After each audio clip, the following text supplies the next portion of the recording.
There's nothing. Only warm primordial blackness. Your conscious ferments in it. No larger than a single grain of malt. You don't have to do anything anymore. Ever.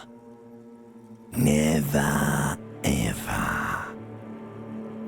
Never, ever, ever, baby. An inordinate amount of time passes. It is utterly void of struggle. No ex-wives are contained within it.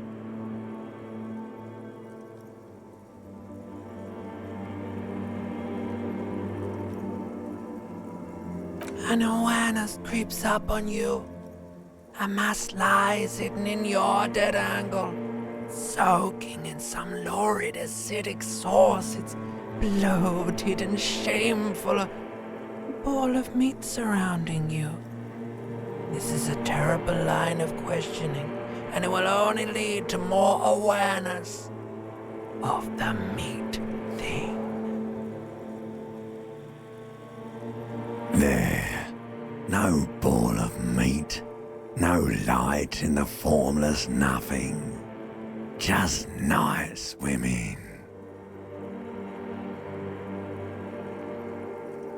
Coming right up, sir. Smooth passage.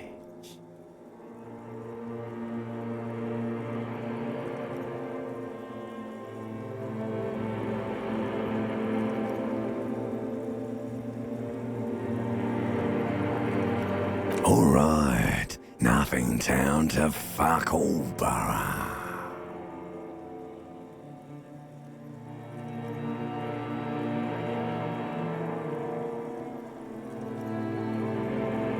Not you. Your days of giving a shit and being that type of animal are over.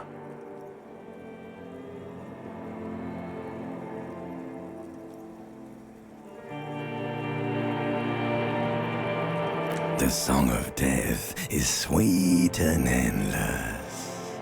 But what is this? Somewhere in the sore, bloated man meat around you.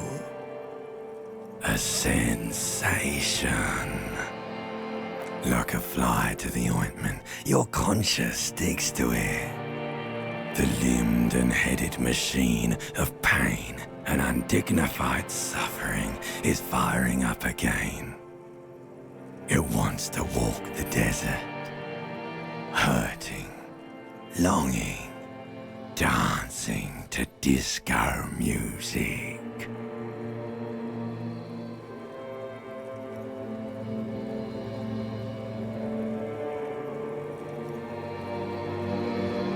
The stench of liquor rises from your mouth, and with it, an ungodly headache.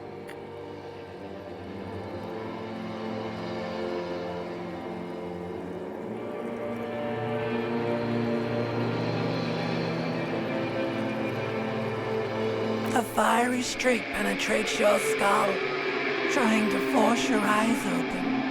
It's a sound, a clarion call from hell. Somehow, you know what it is. A Caprice Canena motor carriage.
This fan has two chain pull switches. One ends in a tiny fan, the other in a light bulb. A truly horrific necktie has somehow attached itself to one of the blades.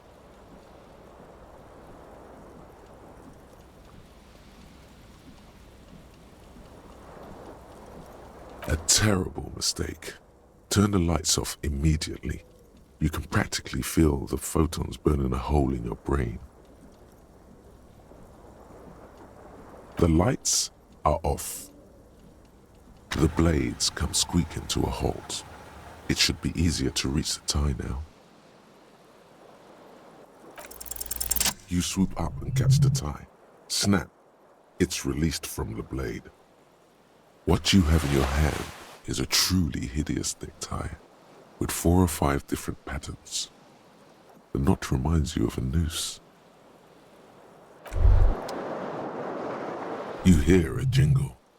Keys are clinking in the pocket of your flare-cut pants. It says "whirling in rags" on the aluminium keyring. There is a single key on the ring. The number 1 is etched on it. It should open the door. The Whirling in Rags is a hostel cafeteria on the urban coast, frequented by dock workers.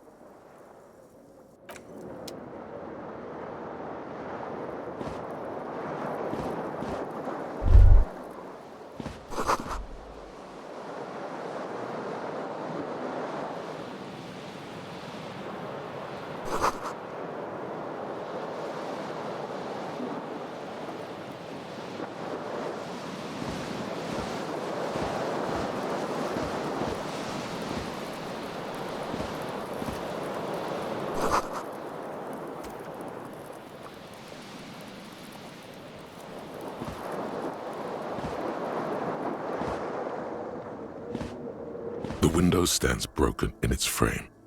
Cold wind blows in.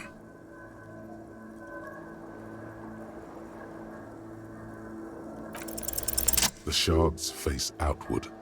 Whatever broke this window came from the inside. A fine web of scarring covers the back of your right hand, but none of it is recent. More likely a projectile than a held object. There are no fragments on the floor from pulling a tool back in after impact. It is too large for a bullet, yet too small for a piece of furniture. You're looking for something heavy and larger than your fist. The single green shoe you found fits the hole almost as well as your foot. It would have also been heavy enough if thrown with force. Congratulations. You smashed the window with your own shoe. Now you only have one. If you're lucky, you could still find the other one on the balcony outside. The door to it should be outside your room.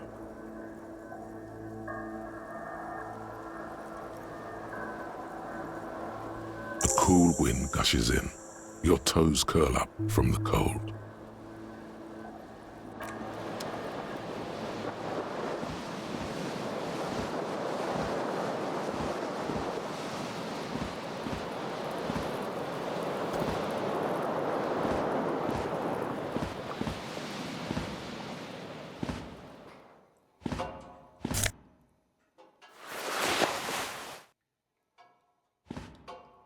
A mirror hangs above a bent and broken sink. In a fierce discharge of masculine energy, someone has ripped half the faucet off. Was this not the same Elo that founds empires and lays waste to cities, virile, uncaring towards the little things? Probably not, no. Hot water sprays from the faucet's base, and steam covers the mirror. You cannot see yourself. Just a vague impression of a man, Suddenly, you realize you have no memory of the face that awaits you there, underneath the soft vapor. As you slowly reach your hand towards the surface of the mirror. Abort. You clearly have not thought this through. You won't like what you see there, and you will never unbecome it.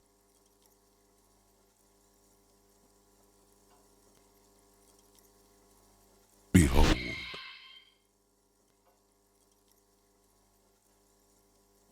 You have no idea who this thing is, do you?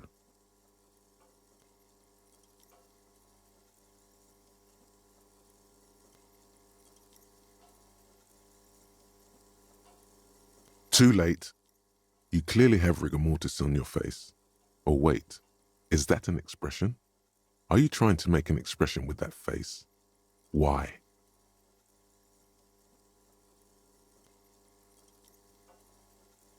Please stop. It's horrible. You're scaring yourself. You can't, can you? It's like it's not even voluntary anymore. You have worn that grin into your face, and now it won't come off. What does it even mean? What is the emotion you're trying to convey? You are correct.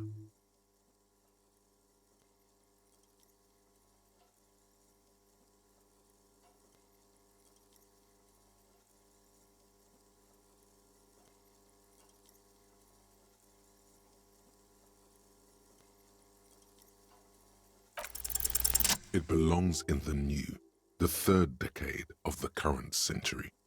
Enough time had passed from the failure of the revolution that, for a fleeting moment, free market economy seemed like the ultimate, uncontested way of life for our species. Things were good. It was smooth sailing. People made gold and champagne-tinted interiors and facades to suit the times, calling this the new style. But more importantly, disco happened. For Revachol, your city, that meant only one thing. Guillaume le Million. If it doesn't rhyme, you're not pronouncing it right. Out of the dazzling swirl of disco music, in an open-air boîte de nuit, somewhere in Revachol West, Guillaume's blonde mane appeared on the screen.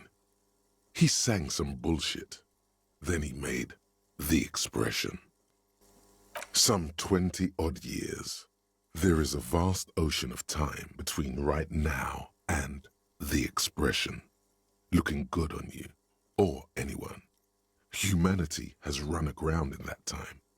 It's a different world now. The expression is a relic. The click is used to spur on a horse. It also features heavily in Guillaume le Million's regional mega hit, Don't Worry, Your Pretty Little Head. Everyone loved it. Maybe you thought some of the stardust would rub off on you. Maybe it did. Either way, it's all gone now. Only the grimace remains. You have some understanding of the near history of disco. The rest is darkness. Aside from the useless fact that the motor carriage outside was a caprice cinema. It doesn't have to be. You can swoon over Guillaume and his champagne-corked smile whenever you want to. Maybe some of the stardust will return.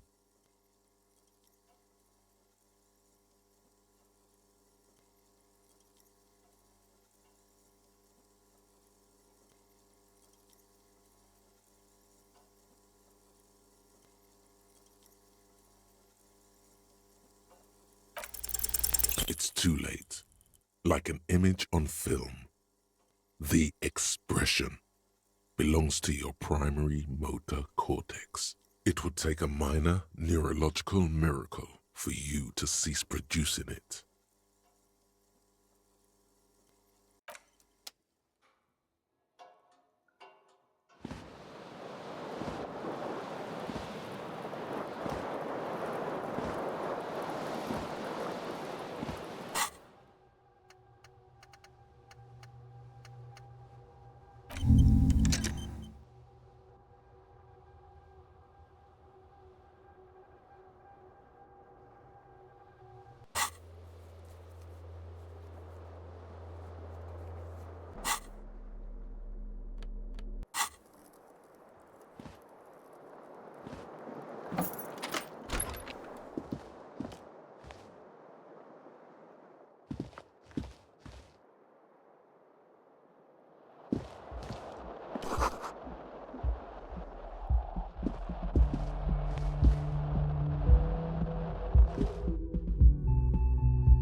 officer.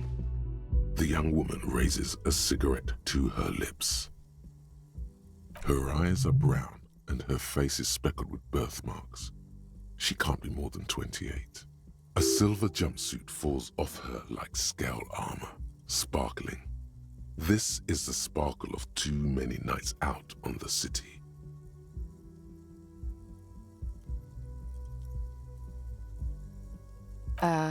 No.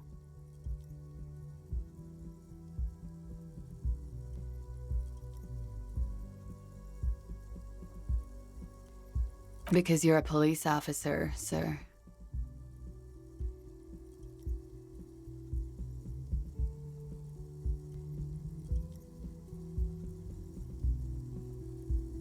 I am, yes.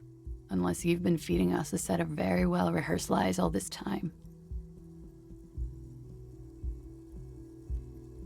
You've been here for 3 days, on official police business, no less. Couldn't say. In truth, so far, mostly drinking.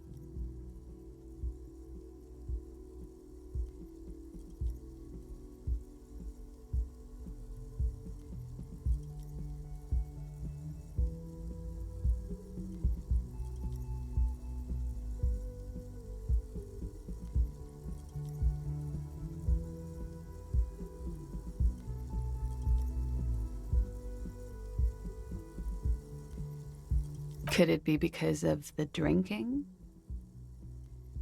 She hasn't had time to put her makeup on. This is her morning cigarette. She looks tired, her beauty waning faster than it ought to at her age.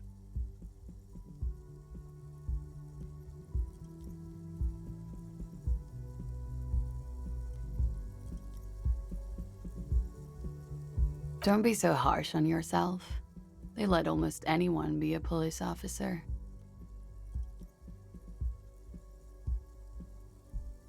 Of course. Be careful, officer. They don't like the police around here. Something stirs in you as she's about to go. Call it an instinct, a need. The need to ask questions. It's like you've said the words 1,000,000 times before. She looks back at you, a light glinting off her eyes.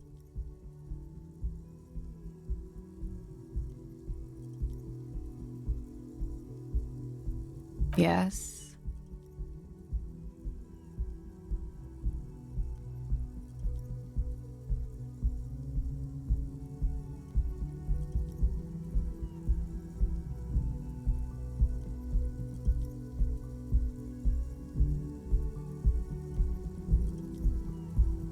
There was the usual ruckus. Loud disco music. I couldn't say. It's impossible to hear people speaking from over here. Oh, yes. Various artists. Ostentatious orchestration prime among them. Oh, that. Yeah. Whoa. The less said about OO, the better. OO were huge where I come from. I was very young then, of course. Like 7. Life gets hard, but we go on. I don't know about that. At around 2 o'clock, the disco stopped, and there was a change of pace. A slow, sad song started playing, like organ music on repeat. That went on for quite a while. Some of the time, you were yelling along to it.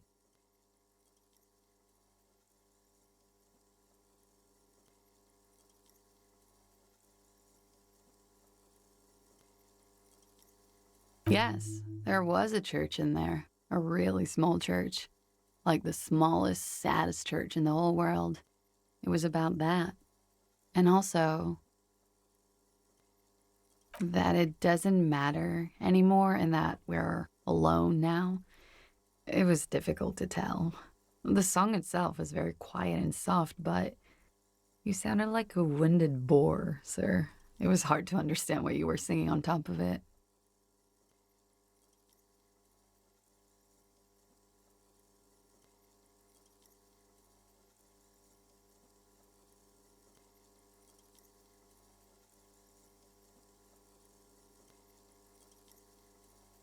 Then you started screaming and trashed the place.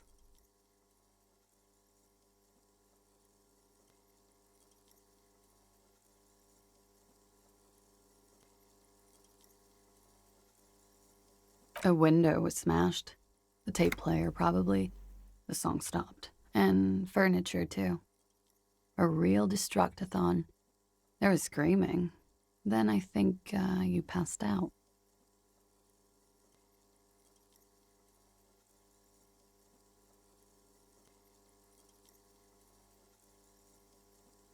There was. I think you screamed that you didn't want to be this type of animal anymore. I may have misheard, but it was sort of memorable. I went out afterwards. Everything was quiet by then, around 4 or 5. And that was it. The dock workers are pretty cocky. They think they're police enough. At least here on the coast. I can't say about the rest of the city. You're in a hostel, sir. We are in Revachol.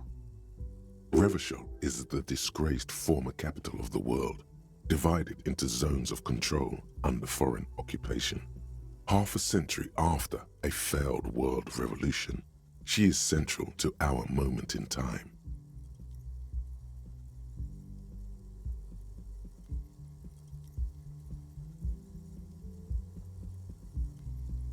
You sure look like you're from Revachol. Revachol parties. Her accent suggests she is not from around here. She's from Aranier, another part of the world.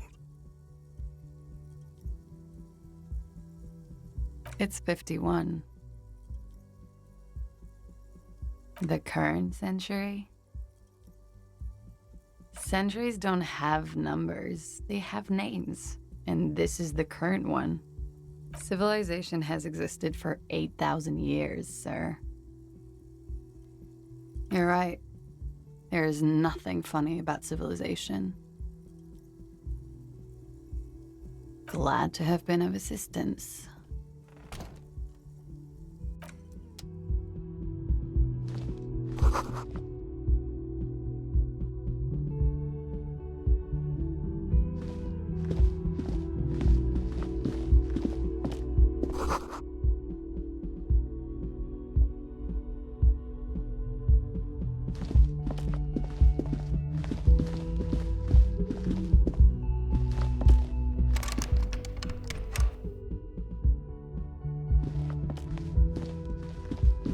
The door is closed.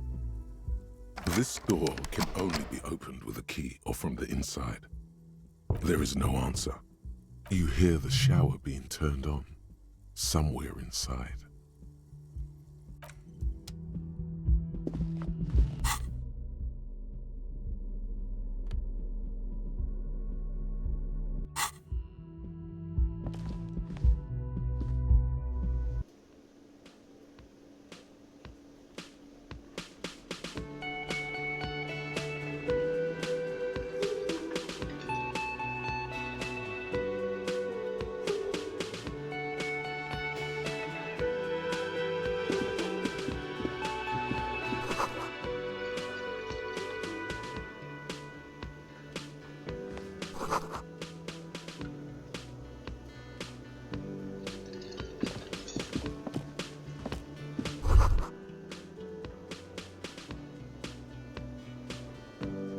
You should totally sing karaoke here, the first chance you get.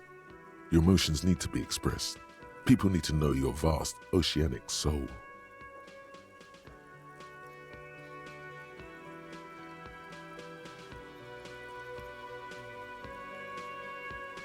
Utterly, and it needs to be heard.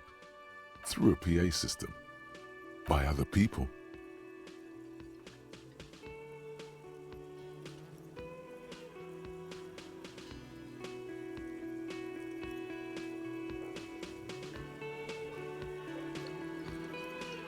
Who is mistakenly identified as a cop for his prominent jawline? Yes, sounds likely.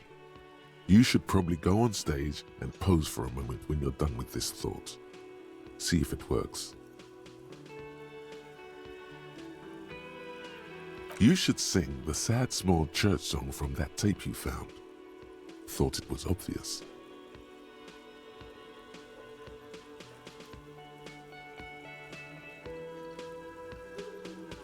No, don't sing the happy song. It's stupid. Sing the sad song. It's profound. You would need another copy of the tape first, though. The one upstairs is destroyed.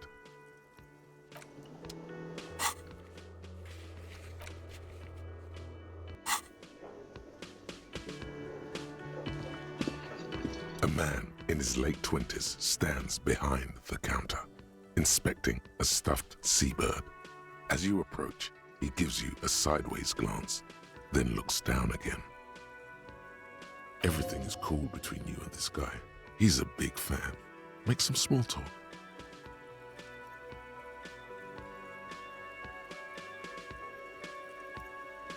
A competent work of taxidermy.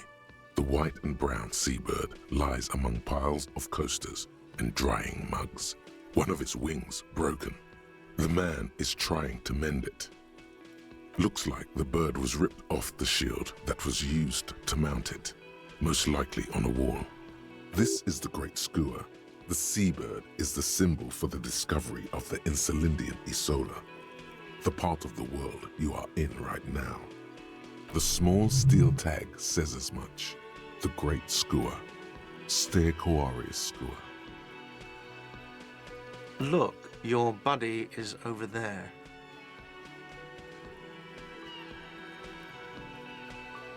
Why don't you go and talk to him, okay?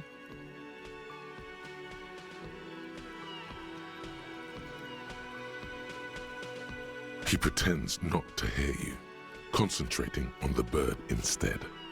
No, I'm not the bartender. I'm the cafeteria manager. He's very animated all of a sudden. This seems like a touchy subject.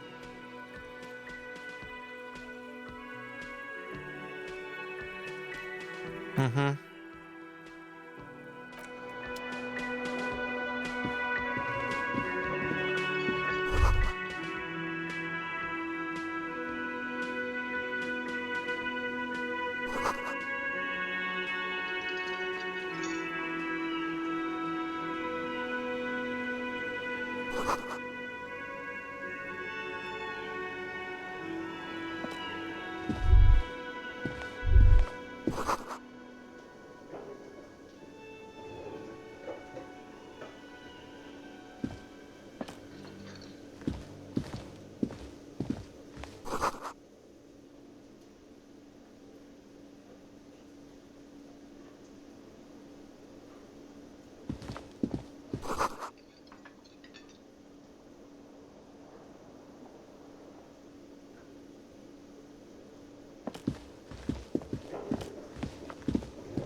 Hello, sweetie. You shouldn't keep your colleague waiting.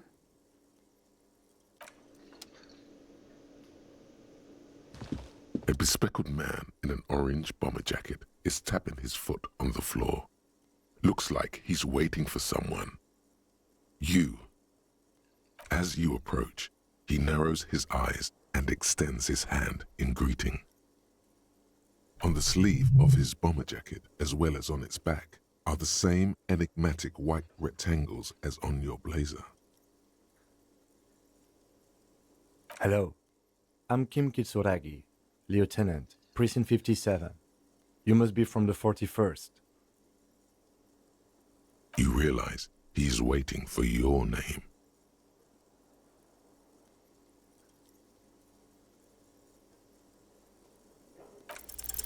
Concentration makes you squint your eyes. Your name should be deep gold and orange, like a forest fire looming on the horizon, but mixed with the stench of liquor rising from your breath. You're 2 steps closer to it, but there are still many to go.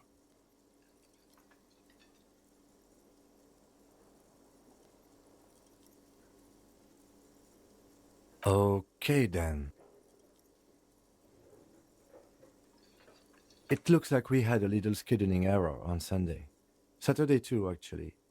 Have you had time to talk to the manager here? What he means is, he has been trying to meet up with you for 2 days, but you have been otherwise occupied.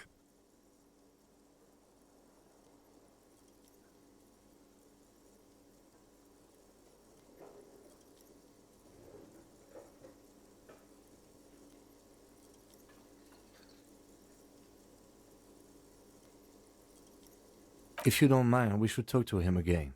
Ask him for a rundown of the area. Now that I'm here as well. I understand the scene is out back, right? It also wouldn't hurt to assure him the police are finally here. In full force, I mean. Have you mapped out the initial interviews?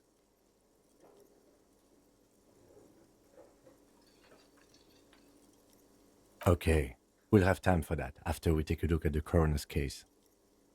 Have you removed the dead body from the tree?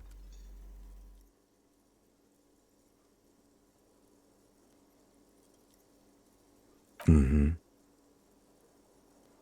So, the body is still in the tree, where it has been hanging for 7 days straight. We should go there as soon as we are done talking to the owner.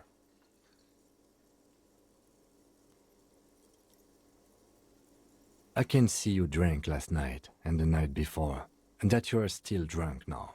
But I have seen officers go through worse. Much. If you need something for your headache, there is a general store nearby. But as I said, the dead body should be our #1 concern.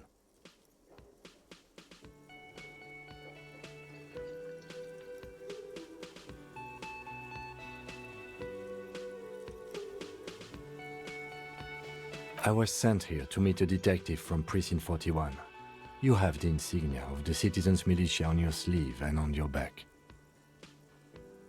I suppose you could be impersonating him. You could have gotten the insignia from the black market or forged it. But for now, I'm going to set those possibilities aside. I'm not from the Inspectorate General. Inspectorate General means internal affairs. What he's saying is, he's not from the rat squad and isn't supposed to suspect such things.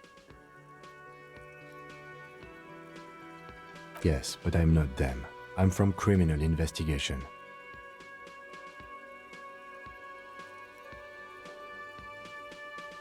Yes. They're not just white rectangles. They bear a halogen watermark with the letters RCM and a pattern resembling the street grid of Revachol West.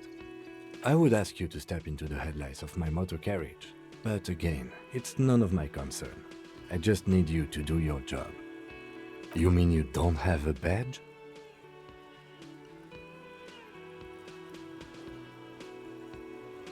Losing your identification card is a serious matter. My vehicle has a shortwave. You can use it to report your badge missing. I would advise you to locate it as quickly as possible.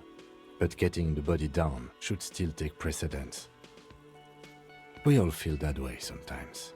There is no such thing as a police officer, I'm afraid. What remains is that there is a dead body in the tree. Someone has to figure out who put it there. If we don't, no one else will.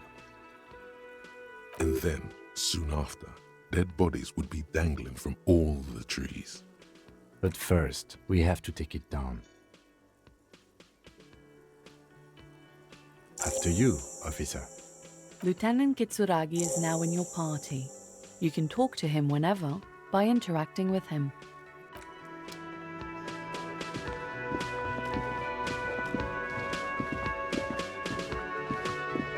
The man with the unimpressive beard notices you approaching. He drops the ledger he was holding and turns to the lieutenant. Mr. Gart, right? You run this place. Yes. I am Kim Kitsuragi from Precinct 57. This is an inter-district investigation, so joining me from Precinct 41...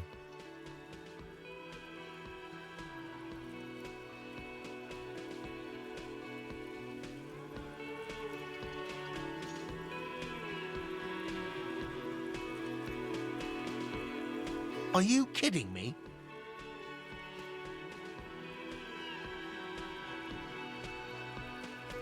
Right. Now, I know it took us a while to arrive at the scene. It also took you a while to call us and report the dead body. It was you who placed the call, yes? No, I only just got here. It was probably Sylvie who called you. She usually works the bar here. I'm only temporarily taking over her duties. Do you have her number? As a matter of fact, I do.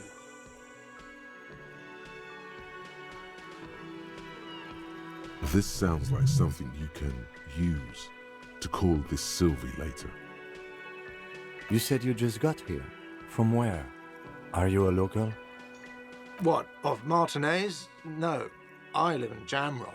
I only sometimes come here to keep an eye on the place. This is just one of the many, many cafeterias I manage. But you still know your way around, yes? In case we need directions.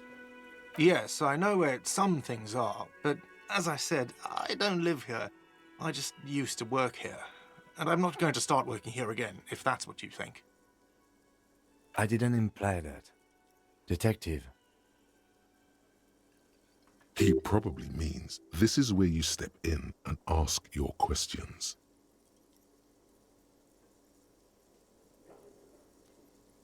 His face expresses profound doubt in your having this.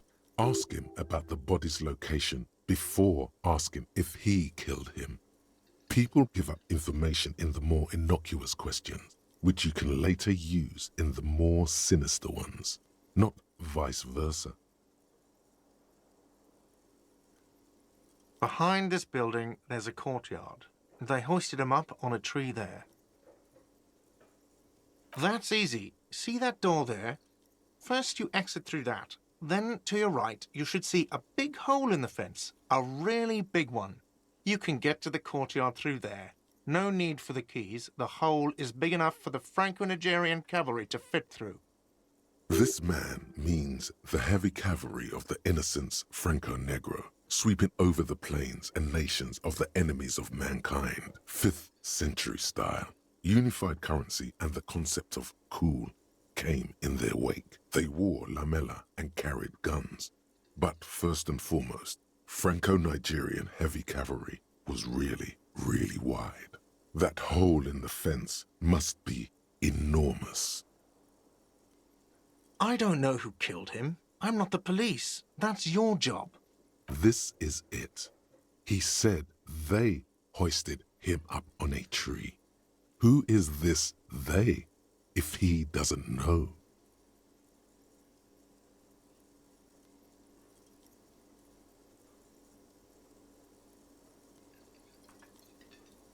What are you, crazy? Of course I didn't kill him. Oh, people are saying it was the union dock workers, that it was a lynching. The locals, the customers, the people who eat here, a lot of dock workers eat here. Sylvie told me everyone knows the dock workers did it. Did the debarders themselves tell her this, or is it a rumor? I don't really know. You'll have to ask her. I would suppose it's because they have nothing better to do. You mean the strike? Yes, the strike. The man they hanged was a security guard for the harbour company, I hear. A mercenary. The unionistas probably thought they'd send a message. The lieutenant turns the page in the little notebook he's been scribbling in. She went away because none of your business. Have they not been telling you you're a cop? Okay, you got me. She went away because of the dead body out back. And because I asked for her number. That's why Sylvie went away. I hope you appreciate that. Thank you. I asked an employee out. She didn't want to come, but felt obliged to. It was a bad idea. Now, what is so goddamn fascinating about that for you? It's got nothing to do with the lynching.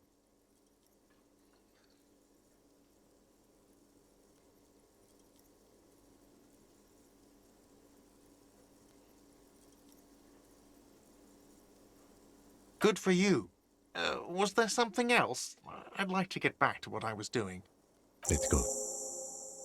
Not so fast. You owe me 130 real. Oh, excuse me. You owe me 130 real.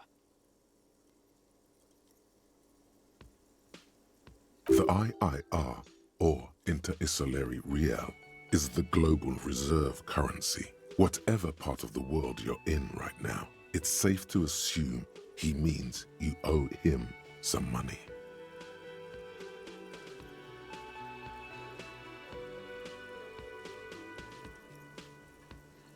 Wow, you're a genius. Yes, that's right, money. You owe this establishment 130 real.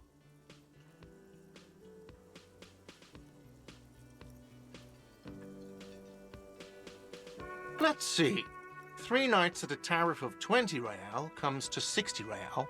Then there's the window you annihilated. The hole in the window was the first thing I saw when I came to work. So don't try to tell me you didn't. That will be 40 real in damages. Another thing you've annihilated is half the bar. You've run a tab of 30 real. Actually more, but we'll round it down to 30 for your hard work maintaining the stability and order of Revachol. That's 60 plus 40 plus 30 equals 130 real. And yes, real is still money. What are you, a philosopher?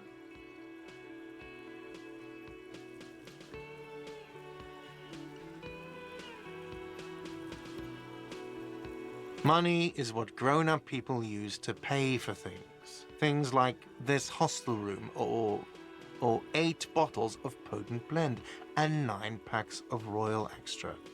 We use it for everything, really. Are you serious? From your work? I don't know. You can take bribes, I guess. I'm sorry. I don't think cops can take bribes. Some do take recompense, but only to survive.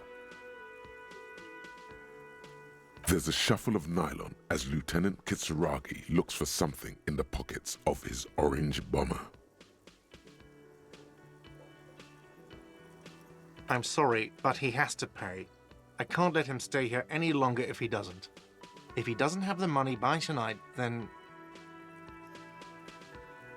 Officer, maybe you're better off working this from home for now. You live in Jamrock, right? It's not that far away.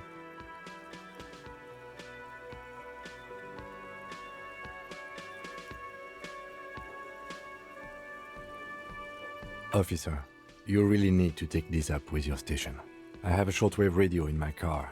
Call them, ask for assistance. We have to get this investigation started now.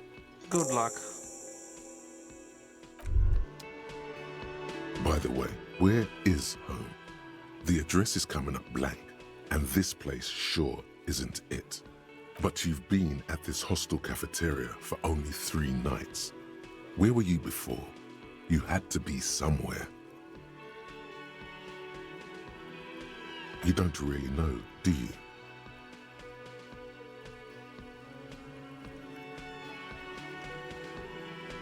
A vague, blackened image doesn't sound like somewhere you can stay if you run out of money.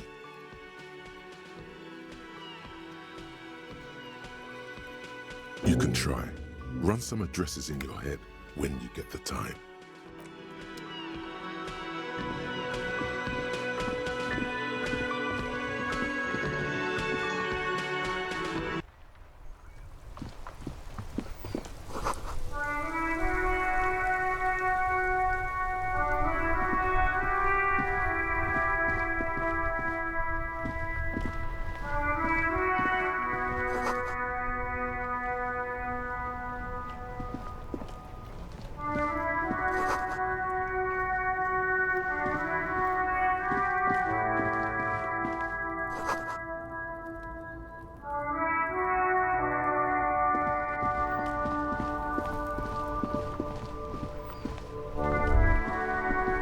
Before you stands a motor carriage.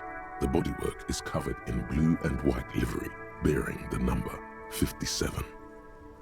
Vapor emanates from the large engine on the back of the vehicle. It hasn't had time to cool off yet. This must be the infernal machine that tore you from oblivion. The Caprice Kinema motor carriage.